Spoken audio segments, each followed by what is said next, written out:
నమస్తే, welcome to great Andhra. మనతో పాటు ఉన్నారు senior cine and political analyst J R Maharshi garu. నమస్తే సార్. నమస్తే అమ్మా. సార్, ఈరోజు మెగాస్టార్ చిరంజీవి గారి పుట్టినరోజు కాబట్టి ముందుగా ఆయనకి పుట్టినరోజు శుభాకాంక్షలు చెబుతూ ఆయన గురించి మాట్లాడుకుందాం. ఆయన ఆల్మోస్ట్ 70s ఎండింగ్లో అలాగా ఎంట్రీ ఇచ్చారు సినిమాల్లోకి. అప్పటి నుంచి ఇప్పటి వరకు ఈ జర్నీ అనేది చాలా లాంగ్ జర్నీ అండ్ ఏ ఆధారం లేకుండా బ్యాక్గ్రౌండ్ లేకుండా వచ్చిన వ్యక్తి ఆయన అని చాలామంది ఇన్స్పైర్ అవుతుంటారు. ఇప్పుడున్న చాలామంది స్టార్స్ కూడా ఆయన ఇన్స్పిరేషన్ అని చెప్తూ ఉంటారు. మీరు కూడా ఆయన స్టార్టింగ్ సినిమా నుంచి, మొదటి సినిమా నుంచి చూస్తూ వచ్చారు కదా, అసలు ఊహించారా ఇంత కెరీర్ ఉంటుంది ఈయనకి అని? లేదు, మొదటి సినిమాతో ఎవరు ఊహించలేదు. పునాది రాళ్ళలో ఆయన కనిపిస్తారు కానీ మనకంత మనం రిజిస్టర్ కాదు.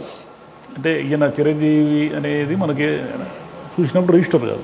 ప్రాణం ఖరీదులో ఆయన్ని చూసిన తర్వాత ఇతను ఎవరో కొంత డిఫరెంట్గా ఉన్నాడు అని మాత్రం అనిపించింది.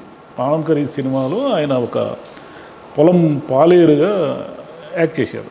ఎందుకు డిఫరెంట్గా ఉన్నాడు అంటే ఆ జుట్టు, ఆ కళ్ళు, అంటే అప్పటి వరకు ఉన్న హీరోలు, అంటే మేము చూస్తున్న హీరోలు అంతా ఎవరప్పుడు ఎన్టీఆర్ గారు, అక్కినేని గారు, శోభన్, కృష్ణ గారు, కృష్ణరాజు గారు మొదటి వరుసలో ఉన్న హీరోలు. సెకండ్కి వచ్చేసరికి చంద్రమోహన్ గారు, రామకృష్ణ, ఇలా కొంతమంది ఉండేవాళ్ళు. వీళ్ళు ఎవరూ కూడా అంత ఏమంటారు, వీళ్ళు మామూలుగా శరీరాన్ని ఫిట్గా పెట్టుకున్న వాళ్ళే కానీ ఒక కండలు తిరిగి ఒక బాడీ బిల్డర్ టైప్లో ఎవరు ఉండేవాళ్ళు కాదు.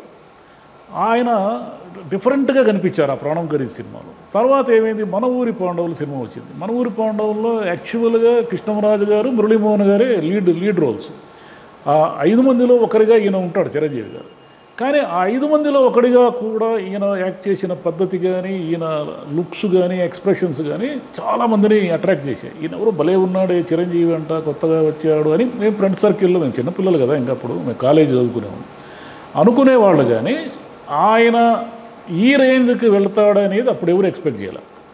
అప్పుడు ఆ మన ఊరి పాండవుల్లో చిరంజీవి గారి కోసమే నేను 2 సార్లు చూశాను. తాయారమ్మ బంగారయ్య అనే సినిమాలో చిరంజీవి గారు జస్ట్ ఒక డ్యాన్స్ బిట్లో కనిపిస్తారు. ఈ డ్యాన్స్ బిట్లో కనిపించిన 2 నిమిషాలు, అంటే 2 నిమిషాలు కూడా లేదు, 1 నిమిషమే అది. ఆ నిమిషం కూడా ఆయన మూమెంట్స్ ఉంటాయి, డ్యాన్స్ మూమెంట్స్. అంతకు మునుపంతా మేము చూస్తున్న హీరోలంతా ఏమిటంటే వీళ్ళు ఊరికే ఏవో స్టెప్స్ వేసేవాళ్ళు కానీ ఆ స్పీడ్ ఉండేది కాదు మనిషిలో. కాబట్టి ఈయన ఏదో డిఫరెంట్గా ఉన్నాడు అనేది చాలామంది ప్రేక్షకుల్లో రిజిస్టర్ అయింది. అయితే ఇది కథ కాదు సినిమా చూసిన తర్వాత చాలామంది ఈయన యాక్టింగ్కి షాక్ అయిపోయారు. యాక్చువల్గా ఇది కథ కాదు సినిమాలో జయసుధ గారి హీరోయిన్. అది ఆమె కథే. ఆమె కథలోకి వీళ్ళంతా కమల్ హాసన్, చిరంజీవి అందరూ వస్తారు. చిరంజీవి క్యారెక్టర్ ఏమిటంటే దాంట్లో ఒక సైకో హస్బెండ్. నిజానికి ఆ విలనీ లుక్ అనేది మీరు ఒకసారి ఇది కథ కాదు యూట్యూబ్లో చూస్తే ఆ ఫేస్ కానీ, విలనీ లుక్ కానీ, నవ్వుతూనే అమ్మాయిని హింసించేది కానీ ఇదంతా కూడా అద్భుతంగా చేశారు ఆయన. ఒకవేళ ఆయన విలన్గా సెటిల్ అయ్యింటే ఎట్లుండేదో తెలుగు పరిశ్రమ. ఎందుకంటే విలన్లు లేరు అప్పుడు. విలన్లు అంటే ఎవరు, కొంచెం ట్రిక్కిష్గా చేసే విలన్లు రావు గోపాలరావు గారు, నాగభూషణము, అల్లు రామలింగయ్య గారు. వీళ్ళైతే కొంచెం క్రూయల్గా కనిపించేవాళ్ళు సత్యనారాయణ, త్యాగరాజు, రాజనాల గారు అప్పటికి ఫేడ్ అవుట్ అయ్యారులేండి. ఈయన విలన్ అయితే ఈయన తెలుగు ఇండస్ట్రీ ఇంకొక రకంగా ఉండేది. కానీ ఆయన హీరో అయ్యారు. హీరో ఎప్పుడైతే ఇది కథ కాదు ఈ సినిమాలన్నీ వచ్చిన తర్వాత ఆయన చాలా రోల్స్ యాక్సెప్ట్ చేశారు. అంటే ఎన్టీఆర్ గారు సినిమాలో చేశారు, మోసగాడు అనే దాంట్లో కూడా విలనే. శోభన్ హీరో అయితే ఈయన విలన్ చిరంజీవి గారు. చాలా సినిమాలు అంటే ఒక చిన్న చితిగా, అంటే కాంబినేషన్ స్టార్స్ ఉంటారు కదా, చంద్రమోహన్ గారితో ఇట్లా చాలామందితో యాక్ట్ చేసిన తర్వాత ఏమిటంటే ఒకరోజు ఒక తుఫాన్ లాగా ఒక సినిమా వచ్చి పడింది.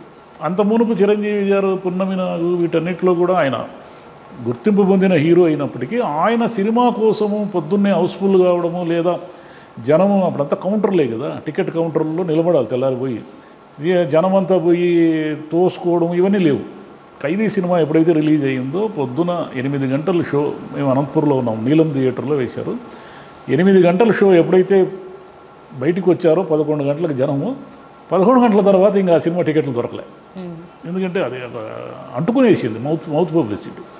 ఇక ఆ తర్వాత ఇంకా చిరంజీవి గారి సినిమాలకు టికెట్లు దొరకడం అనేది అసాధ్యమై కూర్చోండి. రాక్షసుడు కానీ ఇంకే చాలా సినిమాలు. ఇంకోటి ఏమిటంటే మీకు ఈ అర్ధరాత్రి బెనిఫిట్ షోలు వేసేది, అభిమానులు కోసం సినిమాలు వేయడం అనేది ఆయనతోనే స్టార్ట్ అయింది. అంత మునుపు లేవు. ఎంత పెద్ద హీరో సినిమా అయినా సరే మామూలుగా ఉదయం 8 గంటలకు స్టార్ట్ అయ్యేది. అర్ధరాత్రి ఫ్యాన్స్ కోసం సినిమాలు వేయడం అనేది చిరంజీవి గారి సినిమాలతోనే స్టార్ట్ అయింది. అదేవిధంగా ఆడియో ఫంక్షన్లు, అంటే ఆడియో ఫంక్షన్లు మీన్స్ ఇప్పుడు ఆయన సినిమా వచ్చింది అనుకోండి, ఛాలెంజ్ అనే సినిమా ఆ రోజు ఆడియో క్యాసెట్లు కదా, ఆ కాలంలో ఆడియో క్యాసెట్లు అనేది రిలీజ్ అయితే మార్కెట్లోకి వచ్చినప్పుడు చిరంజీవి అభిమానులందరూ వెళ్ళి అక్కడ ఒక పెద్ద ఫంక్షన్ లాగా చేసేసుకునేవాళ్ళు. ఆ ఆడియో క్యాసెట్లు కొనడం కానీ అక్కడ కేక్ కట్ చేసుకోవడము, అంటే మా హీరో సినిమా ఆడియో రిలీజ్ అయింది అనేది అనమాట. అట్లా ఫ్యాన్ బేస్ అనేది విపరీతంగా పెరిగి పెరిగి పెరిగి ఎంత జర్నీ జర్నీ 78లో వచ్చారు ఆయన. అంటే దాదాపుగా 46 సంవత్సరాలు అవుతుంది ఆయన వచ్చి. 46 సంవత్సరాలు ఇప్పటికీ హీరోగా, 46 సంవత్సరాలు హీరోగా ఉన్న వాళ్ళు ఎవరున్నారు? పైగా ఇప్పుడు ఇంకొంచెం మళ్ళీ ఫిట్నెస్ పెంచి ఈ వయసులో కూడా ఇంకా హీరోగా యంగ్ లుక్తోనే కనిపిస్తూ తన మెగాస్టార్ అనేది కాకుండా ఆయన కుటుంబంలో అనేక మంది హీరోలు రావడము, అంటే ఒక పెద్ద ఆ కుటుంబమే ఒక సినీ పరిశ్రమగా మారడం, ఇదంతా ఎవరు ఎక్స్పెక్ట్ చేయాలి ఆ రోజుల్లో. Right. Such long journey and ఏమన్నాలి, చాలామందిని ఇన్స్పైర్ చేసిన జర్నీ అయింది. సో ఇన్ని బర్త్డేస్ ఒకలా అయితే ఈ బర్త్డే కొంచెం స్పెషల్గానే జరిగినట్లుంది. ఎందుకంటే తమ్ముడు అధికారంలో ఉన్నారు పవన్ కళ్యాణ్ గారు, ప్లస్ తిరుపతిలో కూడా ఏంటిది దైవ దర్శనం చేసుకుని ఏదో కొద్దిగా స్పెషల్గా జరిగినట్లుగా వింటున్నాం. ఏం జరిగింది? తిరుపతితో ఆయనకు చాలా అనుబంధం ఉంది కదమ్మా. ఆయన తిరుపతిలో పార్టీ పెట్టారు, తిరుపతి ఎమ్మెల్యేగా గెలిచారు. తిరుపతి ప్రజలతో ఆయనకి చిరంజీవి గారికి ఒక అనుబంధం ఉంది. అందుకని ఈసారి అంటే పవన్ కళ్యాణ్ గారు ఉప ముఖ్యమంత్రిగా ఉన్నారు కాబట్టి నేను అనుకోను, కానీ చాలామంది ఆయనకు అభిమానులు ఉన్నారు. ఇప్పుడు అక్కడ ఉన్న రాజకీయ నాయకులు అభిమానులందరూ కూడా ఆయనకి ఏదో గ్రాండ్గా వెల్కమ్ చెప్పి కేక్ కట్ చేయించి దైవ దర్శనం చేయించి ఇవన్నీ చేశారు కదా. తిరుపతి అనేది ఆయనకు ప్రత్యేకత ఉంది తిరుపతి విషయంలో ఆయనకి. అదేవిధంగా ఈయన ఇన్స్పిరేషనే కదా చిరంజీవి గారు అనే ఒక బ్రాండ్, చిరంజీవి గారు అనే ఒక సెలబ్రిటీ హోదా, చిరంజీవి గారు అనే ఒక పేరు వల్లే కదా ఈయన పవన్ కళ్యాణ్ ఉప ముఖ్యమంత్రి అయినా ఈరోజు, లేదా ఆయన కుటుంబంలో నుంచి అనేక మంది హీరోలు, అంటే ఆయన కుమారుడితో పాటు అల్లు అర్జున్ కానీ ఇంకే చాలామంది హీరోలు ఉన్నారు కదా. ఇంతమంది హీరోలు అయ్యారంటే బహుశా వాళ్ళు ట్రై చేస్తే అయ్యుండేవాళ్ళేమో, అంటే కానీ ఏ బ్యాక్గ్రౌండ్ లేకుండా హీరోగా నిలదొక్కుకోవడానికి చిరంజీవి గారి మేనల్లుడను, చిరంజీవి గారి కుమారుడను, చిరంజీవి గారి తమ్ముడను నిలదొక్కుకోవడానికి చాలా తేడా ఉంది కదా. ఎందుకంటే ఈయన ఏమీ లేకుండా సొంతంగా పోరాటం చేసి, ఏళ్ల తరబడి పోరాటం చేసి తనకంటూ ఇమేజ్ బ్రాండ్ సృష్టించుకున్న తర్వాత ఈయన బ్రాండ్తోనే వాళ్ళు ఈరోజు ఈ స్థాయికి వచ్చారు. కాబట్టి ఇంతమంది ఆయన పేరు వల్ల ఇంతమంది పైకి రావడం అనేది కూడా చిన్న విషయమేం కాదు. సో సరే, ఇంత లాంగ్ జర్నీ అయింది కదా, పోనీ ఆయన ఇంకా ఏమన్నా చెయ్యాలి అనుకుని మిగిలిపోయినవి ఏమన్నా ఉన్నాయంటారు? ఇంకా అనుకున్న పేరు సాధించారు. పొలిటికల్గా పార్టీ పెట్టి ఏదో చేయాలనుకున్నారు, అది వర్కౌట్ కాలేదు. అంటే ప్రాబ్లం ఎక్కడుందంటే ఇవి రాజకీయాల్లో ఎదుటి వాళ్ళని ఇష్టమైన తిట్టాలా లేదా తిట్టించుకోవాలా, ఇప్పుడు రాజకీయాల ట్రెండ్ అది. ఆయన ప్రాబ్లం ఏమిటంటే ఆయన తిట్టించుకోలేరు, మాట పడలేరు, మాట అనలేరు. మీకు ఇంత సుదీర్ఘమైన సినీ జర్నీలో మీరు ఒకసారి గమనిస్తే ఆయన తొందరపడి ఎవరిని ఏం మాట్లాడాడు చూడండి. ఒకవేళ ఆయన ఏదైనా ఇబ్బంది పెట్టినా కూడా బాహాటంగా ఇష్టం వచ్చినట్లు తిట్టడము, మాట్లాడి, ఈవెన్ పాలిటిక్స్లో ఆయన పార్టీ పెట్టి కేంద్ర మంత్రిగా ఉన్న ఇంతకాలంలో కూడా ఆయన ఎవరిని కూడా తొందరపడి మాట అనడం కానీ, విమర్శించడం కానీ, లేదా తనను అంటే సహించడం కానీ రెండు చేయలేరు. ఈ రెండు రాజకీయాల్లో రెండు చేత అయితే తప్ప ఇప్పుడు పరిస్థితుల్లో పైకి రాలేరు.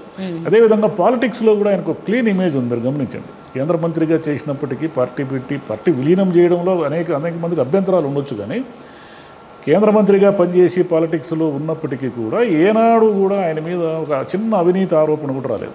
చిరంజీవి గారు తన వాళ్ళకి ఏదో కాంట్రాక్ట్లు ఇప్పించారనో, పదవులు ఇప్పించారనో, లేదంటే అక్కడ ఏదో ఇది చేశారనో, కుంభకోణంలో ఆయన హ్యాండ్ ఉందనో, మామూలుగా సర్పంచ్ మీద కూడా నిధులు తినేశారని వస్తున్న రోజులు కదా ఇవి. ఈ రోజుల్లో ఈ టఫెస్ట్ పొలిటికల్ టైంలో కూడా ఆయన ఏ మచ్చ లేకుండా క్లీన్ ఇమేజ్తో బయటకు వచ్చేసారు. అది అది అది చాలా పెద్ద విషయం. ఈ రోజుల్లో పాలిటిక్స్లో క్లీన్ ఇమేజ్తో బయటికి రావడం అనేది చాలా పెద్ద విషయం. Right sir, right.